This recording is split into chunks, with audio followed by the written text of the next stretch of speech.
Welcome back, everybody. It's AB Stoddard with the Bulwark, and I'm back here with my friend and fearless leader, Bill Kristol, who is co-author of Morning Shots, which is really interesting these days. Today's was kind of paralyzing. And he is also editor at large. And we are looking at, Bill, I think this is a really interesting time because there are fights going on very, very secretly and privately in the Republican Party about some of the nominees. It's kept very much, out of sight. And then on the Democratic side too, just an interesting thing that they are mired in post-election agony, trying to think about who will lead the Democratic National Committee. People are criticizing Nancy Pelosi's role. Biden is demoralized. Harris is on vacation in Hawaii. Who are going to be, the next names and faces, and basically what the data told them about the voters that they lost. So it's an interesting period. We're almost at Thanksgiving. Before we know it, it'll be Christmas. But the start of the new year is going to be a pivotal point, both for the new administration and then obviously for the minority party. And I think as we look at these nominations, which are headlining the news, there's a lot going on with them. There are many of them now. We have some updates. We have the announcement that Linda McMahon, who was small business administrator in the first Trump administration, is going to be Secretary of Education. Sorry to giggle, but it's not her area of expertise. And then we have Dr. Oz making a return to this season's episode of Your Brain on MAGA. He is the failed Senate candidate from 2022 in Pennsylvania, who lost to John Fetterman. He's now going to be in charge of Medicare and Medicaid in the second Trump term. And then we have a real interesting one just came in this morning, Matt Whitaker. He stepped in on a temporary basis as acting attorney general in the first Trump term. Has nothing to do with any kind of our policy in Europe, and has been chosen to be our person for NATO. Matt is a lawyer, and he's just a pal of Trump's, made him happy in his role as acting AG at a time. But again, this is obviously an indication that he intends to either cripple NATO, let it cripple itself, let Putin do that. Whatever's going to happen, he puts someone who is unqualified, uninterested, completely unrelated to any serious work around this issue in this position. And it's very telling. I do have some good news for you. All of the big four, not all of the big four, 3 of the big four have really questionable pasts as sexual abusers, serial adulterers, potentially, I don't know, maybe rapists. I want you to know that Vince McMahon is facing an ongoing federal investigation by the Southern District of New York into allegations that he used his position at the helm of WWE to commit and conceal sexual abuse and trafficking. But the good news that I have for you is that he and Linda McMahon, the incoming Secretary of Education, are currently separated. Okay, so we're going to give her a pass. This is not actually something boxes that they're trying to check with 5 out of 7 nominees. Okay, so there is pushback. I want to find a silver lining. Bill Kristol's been pushing for pushback, and there's some pushback going on. And the reason that we know this is they're reporting in Vanity Fair that Pete Hegseth, tapped to be Secretary of Defense, is created a distraction. They did not like that. They did not know about the fact that he paid off someone who accused him of sexual assault years ago. 2017 was not in his original vetting, and it's become a real problem. And though he denies the allegations, he did pay this woman off in order to try to protect himself from losing his job, have it protect it, in case it became public. So this is something that is apparently more of a problem than, again, being kept very quiet, but originally we predicted. So he was on a prayer call last night, held by the RNC, and told people on that call that this is he's only begun to fight, and this is just the beginning of this battle. And so that's going to be a really interesting one to see if Trump sticks with. Matt Gaetz has a real problem in terms of that ethics committee report either being released today officially by the committee or being leaked, because the New York Times reported yesterday that a hacker has the report.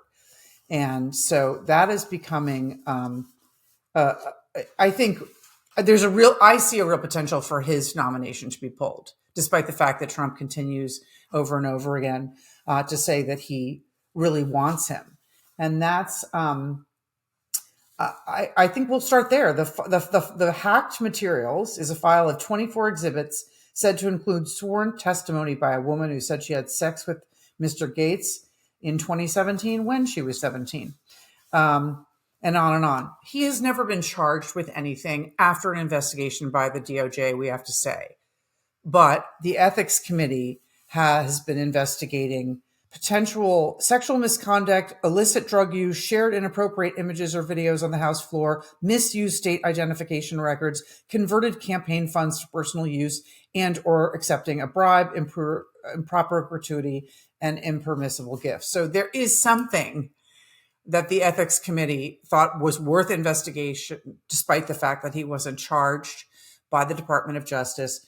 And it really is potentially on the verge of leaking out, I think. What are your thoughts on the peril for Pete Hegseth and Matt Gaetz? That was a great summary and a little encouraging. That was good. Let me say one word about the general situation, which is, I was thinking about this. I mean, we're 2 weeks, it's hard to believe, I think only 2 weeks after the election, right? 2 weeks and a day. We're speaking on Wednesday, midday. What is it, the 20th?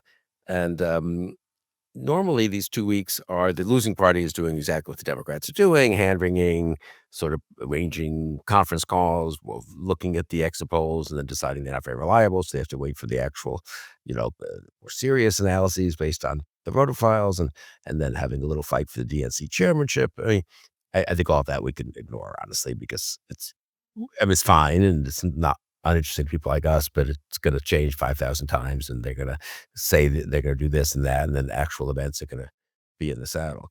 On the unusually, I'd say though, but usually that's what people focus on, the losing party. The winning party is busy appointing people to these positions. Most of the people who the president appoints are kind of who you expected, right? Colin Powell for Bush or, Right. I mean, the people for Clinton were not, for Obama, Hillary Clinton. I mean, it was sort of, fairly mainstream. There's always one candidate or two who are more controversial. One of them usually loses based on something in his or her past. But it's kind of very inside baseball to, it's if you're interested in a job yourself or if your mentor is one of those people, you're very concerned about who's going to have one of these jobs. But in the real world, it's fairly straightforward and a normal transition. And weirdly, I'd say the Trump transition in 2016, in that respect, was more traditional because he took fairly traditional people. He did it in kind of a chaotic and crazy way, kind Oh, of a mix of yeah. people. But at the end of the day, it was Jim Mattis at defense and Tillerson, business guy, but sort of traditional at state, and Sessions, this ranking member, maybe I don't even chairman of the Senate Judiciary Committee for Judiciary, and it was like kind of what you expect from that administration, somewhat, I guess. Intelligence was what Pompeo, which again, not crazy, Uh, so um, this is totally different, and so when sometimes people say, "Bill, you're writing every morning on this stuff," and do your readers interested? For whatever it's worth, they seem to be interested. They're getting it, they're writing it a lot, and they seem to be reading it a lot, and not just me, but I read the stuff as well. And they're interested because they sense this isn't normal. They sense it isn't just inside baseball. It's very revealing about what kind of administration Trump intends to run or hopes to run. And it's very much in line with things he said in the campaign, but it's not in line with the notion that, of course, that was just campaign rhetoric using the back off it. I mean, that's, I think, the most important big picture thing to say, that he's serious about, if you want to put it nicely, a transformative administration that will break a huge amount of the China and Washington and shake things up. And if you want to put it not so nicely, will destroy the rule of law and civil service and put in cronies who will do exactly what Trump wants and create for him personalized and centralized and arbitrary power, which I think is the right way to describe it. So that's what's happening, and that's why people are right to be very interested in it. Now, then you get to each candidate, and it becomes a little more particular. Obviously, the people who are fighting on it tend to be people who are interested in those departments. Each of them has their own scandals and their own, challenges in terms of their background. And I'll get to that in a second. So I want to talk about that, but that's why it's worth talking about that. It really matters in my view. If all four of them sail through, we are given a the Senate, the Republican Senate, will have given but the country as a whole, to some degree, if there's not a huge uproar and so forth, will have given a green light to Trump to go to have a Project 2025 administration, an America First administration, a personalized autocratic administration, really, at least for a while. That could still blow up, of course, and there will be resistance in all kinds of ways. But for now, at least, if two or three of them have to be withdrawn or get defeated, or there's a huge uproar which spills over into Republican circles, not just Democrats, I think Trump is in a different situation on January 20th. I remember you and I talked about this once. Not on air. I think that I was in one of these drill, exercises about how do you prepare for it? What will the Trump administration be like? And I played Trump, so I was kind of a pretty good exercise. A lot of stuff got surfaced that turns out to be happening. My one insight after it, not actually as I was playing it, it was set up. What will happen on January 21st, day one? It's a good way of putting it because then you think, okay, he's going to issue deportation orders. He's going to invoke the Insurrection Act. And I remember afterwards saying to the organizers, one thing we should have done probably is what's going to happen on November 6th or whatever the day after Election Day is. What's going to happen in the 2 months before his inauguration? Because I sort of had the instinct that will be very important in coloring what he can do when he's inaugurated. My simple-minded view was just, it sort of matters if he takes over with 60% approval or if he gets inaugurated and becomes president with 60% approval as opposed to 40% approval, if you want to think of it that way. And does he have Yeah. setbacks or does he have is he Yeah. coasting in? I didn't expect him to go for as much shock and awe with the nominations. He's gambled a bit. He could have done more of a frog in boiling water type strategy, I feel like, Exactly. but he chose not to. So here we are. So I think it's just right to focus on it in the sense that it's actually important in its own right in terms of who's running the Defense Department. It's not a trivial matter who's running the Justice Department, but also for what it says about Trump and the Republican Party, Trump's strength going into his actual governance, into his actual presidency on January 20th, and what it says about the general political balance of power in the country and what's going to happen over the next 4 years. So I think it's all very important and interesting. I mean, very briefly, just you summarized very well the situation. As I understand the Gaetz situation, the House Ethics Committee can choose to release the report. It could also leak. I'm told, I'm double checked this. A House member can go to the floor of the House. A member of the House can go to the floor, and it's a privileged resolution to ask that the House Ethics Committee be made public, a report be made Oh, public. wow. Yeah.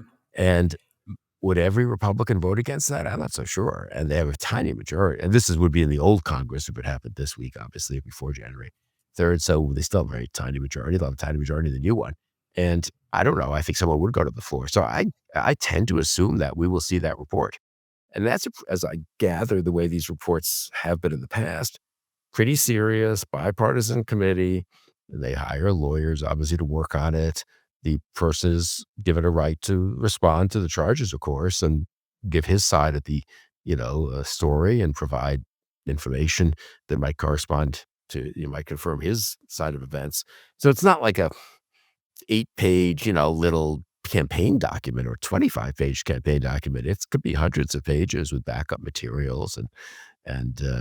So I think that would be weighty, I do think. And who knows? We'll see what's in it. But yeah, I think there's real resistance to Gaetz. People I know, when you say that, say, oh, there's been resistance to a lot of other things, and they went along with Trump. But I don't know. This feels like maybe a bridge too far. On Hegseth, I haven't read that Vanity Fair article. That's very interesting. I like the idea that the RNC's having prayer sessions now. Is that sort of a thing the RNC does? Or maybe it's just a prayer at the beginning of the RNC. Even that's kind I of don't know. astonishing. A CNN report called it on a prayer call I guess well, why yesterday. not? Yeah, I mean, everything, all other, limitations on mixing religion and politics have gone, I guess, and they're going to go in government. They might as well go in in terms of the political parties. Anyway, I don't mean to feel a prayer call. I guess they can have a prayer call and it's voluntary. But Hegseth, I've always thought he is more vulnerable than people think because the personal stuff is so unseemly. I mean, people are, he's in between. He's still married to the second wife. He's already has a baby, maybe, or about to have one with the third wife. And he's having this and he's, let's be honest, seems to be assaulting a woman, or he says it's consensual sex. There's no question that they had sex, and this is I gather, a woman. I think it's been reported, of 30, who's got a couple of little kids, who's attending this California Republican Women Convention. It sure sounds not very, well, you never know, right? But she reports it to the police 4 days later. right, This is not he right, said, she said 5 years later. This is not Kavanaugh or something like that, if you not to minimize that, but this is, right. she reports it to the police saying she was assaulted. Now, the police chose not to press charges for whatever reason, and these are hard things to prove and all that. But I feel like, I don't know, that has a pretty big standard of that gives it some credibility. It's pretty recent. It's 2017. We're not talking again about something that happened when he was 19 years old, 25 years ago on a college campus or something. And so, not to minimize that, but that would be harder to prove and harder to. I mean, so I kind of think I wonder if both of them are. Maybe I'm being too optimistic. I mean, defense and justice, two very important agencies of government. Now, incidentally, if they get defeated, who God knows who Trump will put in there, they could be more capable of doing more harm than Hegseth or Gaetz, who are both flaky in some ways and not serious, or maybe more on the performative side of authoritarianism than the serious side. And I dealt with that argument yesterday. I guess in morning shots I didn't really deal with it, but I addressed it.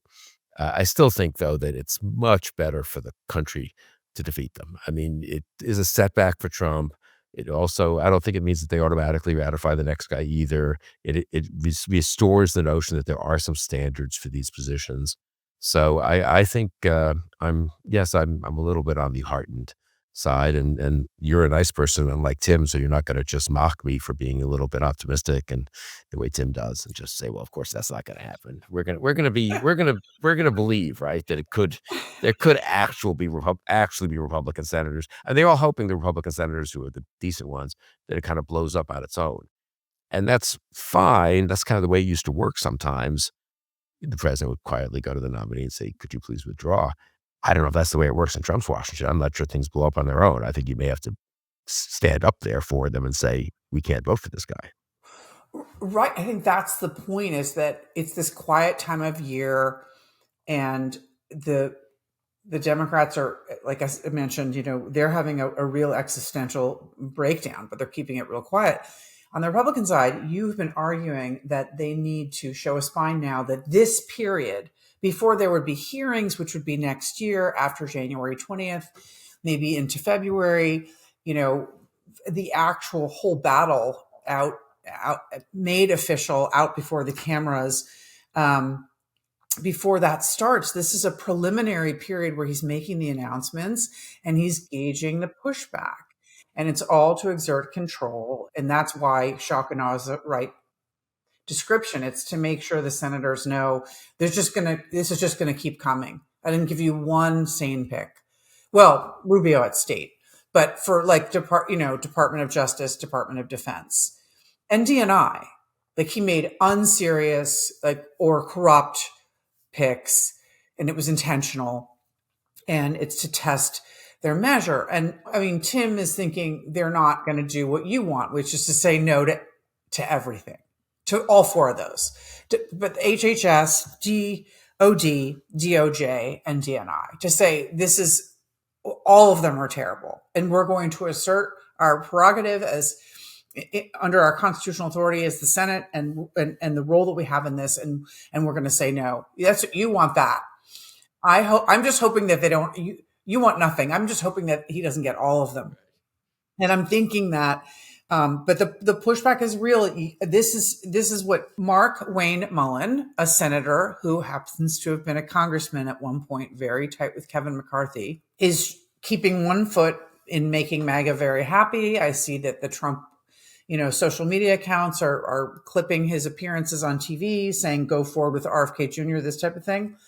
He told NBC News, I believe the Senate should have the ethics report. It should be released to the public or not. I don't know. I guess that will be part of the negotiations, but that should definitely be part of our decision making. And I believe the Senate should have access to that. Now, should it be released to the public or not? That's I guess that will be part of the negotiations, but that should be definitely part of our decision making. So he's literally on the record saying that the Senate should have the ethics report, and so he obviously wants to sink Gaetz. I think that was. I mean, thought he was showing a lot of leg there with that quote. The other thing that surprised me was Notice News of the United States website has some reporting that Gaetz is toxic, even not only to House Republicans, more so to the Senate Republicans. And this quote from Senator Loomis of Wyoming said it all to me. There's a lot of rumors and innuendo about him living a wild life. He's very outspoken. I want to meet with him. I want to ask him a lot of tough questions about some of the things that people just say about him and take his temperature. And then Grassley sort of dodged and wouldn't make a comment. He runs the committee and have to shepherd this nomination through.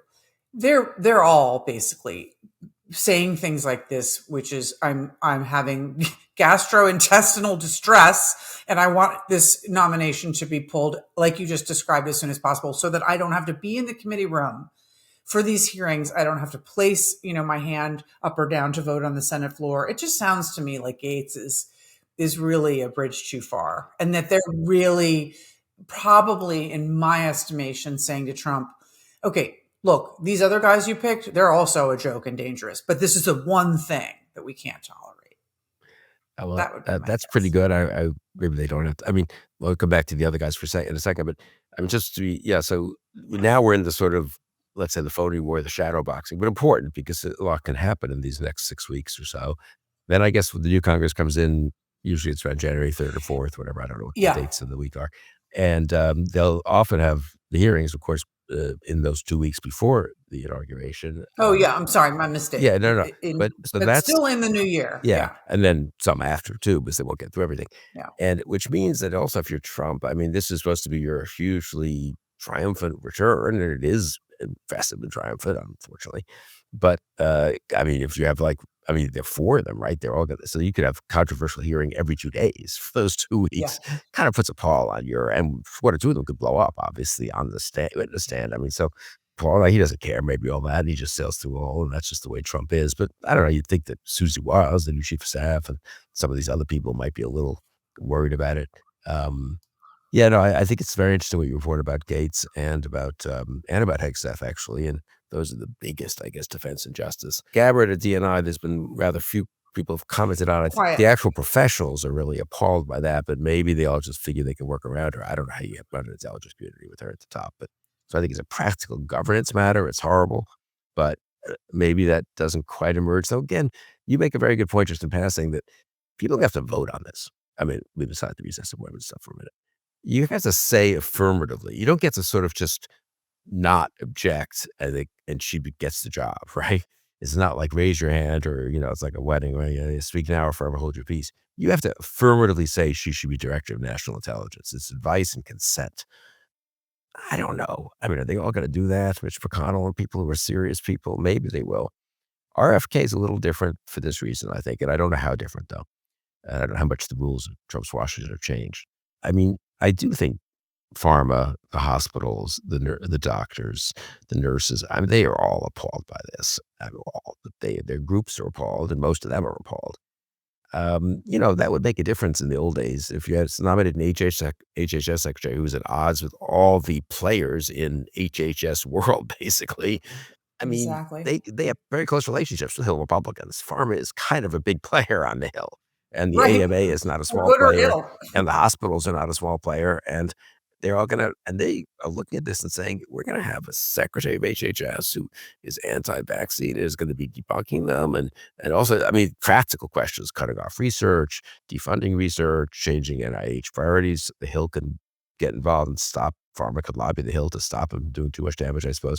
But still, it makes their life miserable. And again, from the public point of view, the public good, it's really dangerous. I mean, they would say, and we have a good piece by Sam Stein and Andrew Egger, you're quoting very distinguished physicians who aren't involved in the fight against Trump or anything, just saying this is terrible for public health in America. So um, I, I I wonder how much that affects things in a slightly separate way from the others. It's less.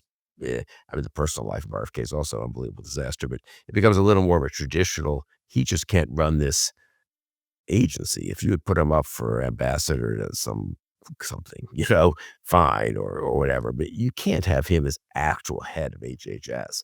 I wonder. I don't know. I don't know. But maybe the counter argument to normally I'd say Farmer has a lot of clout, but maybe Trump has more clout. I don't know. Does Mitch McConnell get involved in that one? Having had polio as a boy, before the vaccine was widely available. I mean, he knows a lot about the importance of vaccines, and he's spoken about that quite movingly. It doesn't talk that much about his personal life. I've heard him discuss that once or twice. I don't know. I really don't know. These things usually, final point, tip in one way or the other, right? I mean, very few nominations go down 53-47. It happens occasionally, but Right, usually, right. 30 senators go to Trump and say, you got to pull it, or 30 senators stick with Trump, and then everyone else falls in line. So I have no idea what the internal dynamics are. It's a little hard to tell. They're not really in session that much, and they're probably communicating sporadically, the members, but these things can also tip very fast, right? It can all be fine. There's a private call with 8 of them. 5 of them say, "I'm not on board." The word gets out to 25 others, and they're all like, "Well, if they're not on board, it's going down, so I'm not on board either," you know? So, I mean, we could wake up one morning and there could be 82 senators against one of these people, I think. Exactly. No, it is. I think the resistance to Gaetz is fierce because Trump is making the phone calls himself Yeah, that's to the interesting. senators, and it's not going well, according to the reporting. So he's not gotten them to pop out and say what Senator Kramer said, which is like, you put the MAGA frosting on. President Trump won because he needs to blow everything up and like you said, whatever, break some glass, and he needs a ferocious and fearless fighter at DOJ. So that's why he wants Matt Gaetz. And like these senators are hiding, and then they're saying vague, murky things like Senator Loomis, and that's because it's just toxic. It makes me think though that I don't think he has any use for RFK, and he really cares. I think if RFK got torpedoed, he would make him like a nice czar of random shit and related to pesticides, and then that would be fine. He really wants Matt Gaetz. So what's interesting is in the end, maybe he doesn't get Matt Gaetz, and then because of that, they say yes to RFK Jr., right? So it's like, but we really know that the more pernicious and the more dangerous, RFK is pretty dangerous. But my point being that I think he is going to pick a hill to die on. And I think it's Gaetz, and he might, in that case, literally defy them. I mean, say, go to the Senate floor and vote against him. I want to see that close vote. I don't know. It's hard to tell, but it's what you talk. The most important thing is this: what you talked about was, and I don't know what day it was anymore, Bill, but basically that this is the most important period for them to push back because it only becomes more difficult. And it basically is too late. So this exact new window of his, after his victory, he's newly empowered, newly popular, is the time when they most want to acquiesce because, he just won this smashing victory. He's, got a popular vote mandate and all this stuff, which he doesn't have a majority, but whatever. And so this is the time when they most want to give him the honeymoon and say yes to everything. But you've made the point, this is the most dangerous time for them to give in because it only gets worse and it sets the tone that he gets what he wants. Whereas what you just mentioned, it would be materially difficult for him, injurious to him to enter on January 20th, having been bumped up and scraped by a bunch of senators saying no to him and saying to the public, these and their constituents, these picks are reckless. They would break the government, whatever, they would damage our national security. So it's such an interesting moment. And I am starting to see that they're not all folding in unison on week 2. I don't know. The worst ones could get through, right? The sacrificial lamb could be the wrong one. I don't really necessarily know who that is, but they're all so bad. But I do think that they're that they're really overwhelmed by how bad these picks are, and that there's a lot of negotiation going back and forth between them, apart from Trump. Mitch McConnell, will you step up and say this? You mentioned Tom Cotton the other day, becoming the chairman of the Intelligence Committee. If Rubio leaves, and he likely will, to be Secretary of State, I mean, do we see a scenario where he would, push back against Gabbard? So we would know if there wasn't pushback. The good news is there's pushback. Yeah. We just don't know if it'll succeed. If there were 30 senators willing to sign on the dotted line right now for one of them, they'd be rolling them out one by one and putting pressure on it. It doesn't seem like they have that ability, which is good. You could have different senators, obviously, be the four different senators who kill each or some of these nominees. As I say, McConnell might have more of an interest in one area, Tom Tillis in another, maybe Collins and Murkowski in a couple of the areas. Collins certainly knows a lot about health policy, I think. And so anyway, you could imagine some of the veterans maybe with HECSF. I don't know. And some of it will be just what we learn, obviously. I mean, it will make a difference what the actual reporting is on HECSF, what the actual House Ethics Committee is on Gaetz. And then I think it's very unpredictable. I mean, I have friends who've been saying, well, if one of them blows up, then it helps the others. They got the sacrificial lamb. I don't know. I don't know. I really don't know. And how does Trump react? And how do the others, how do senators react? And hearings are also unpredictable. We've gone through this a few times, right? People don't always can do very badly or do well at hearings, and that can change the dynamics quite a lot out there. So it's a very interesting. I wish so much more at stake. I guess as you're talking though, I mean, Gaetz, for Trump, who wants retribution, who wants purges, who wants prosecution of enemies and making their lives miserable. You can do a lot of that out of these other agencies too. Incidentally, they're all dangerous in that way. But the dangers of DNI and HHS, maybe even defense, are a little more about, actually undercutting the missions of those agencies, which is extremely important from a governance point of view. Right. From a Trump retribution point of view, justice is key. And there's that quote, I think I quoted in Warning Shots that our Mark Caputo of the Bulwark got from a Trump advisor. Saying, he chose Gaetz for that reason. He's going to cut off he'll be cutting heads. That's what Gaetz brought that these other people who were willing to go along with all of Trump's crackpot, legal interpretations and God knows willing to bow to him in every conceivable way. These other people didn't have that spirit of cracking heads. And so that's why he picked Gaetz. And that does make the Gaetz one probably a little special among the four.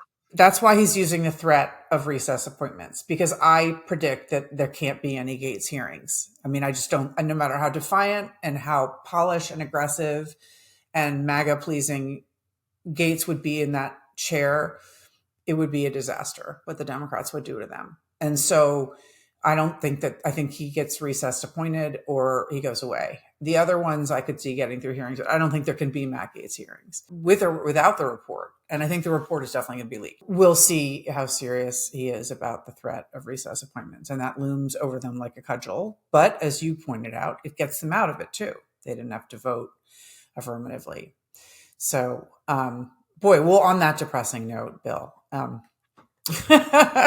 we will be continuing to watch, and we will be here for a Bleak Wednesday meeting the day before Thanksgiving. So everyone should check back to see us then. Maybe it'll be an upbeat pre-Thanksgiving discussion. No, it won't be. It won't be a Bleak Wednesday. By then, all of the nominees will have been withdrawn, and we'll have so much to be thankful for, I'm sure. Exactly. Anyway, keep it here on the Bulwark's YouTube channel. Subscribe to the Bulwark's YouTube channel. And we will see you before we give thanks again next Wednesday. Thanks for being with us.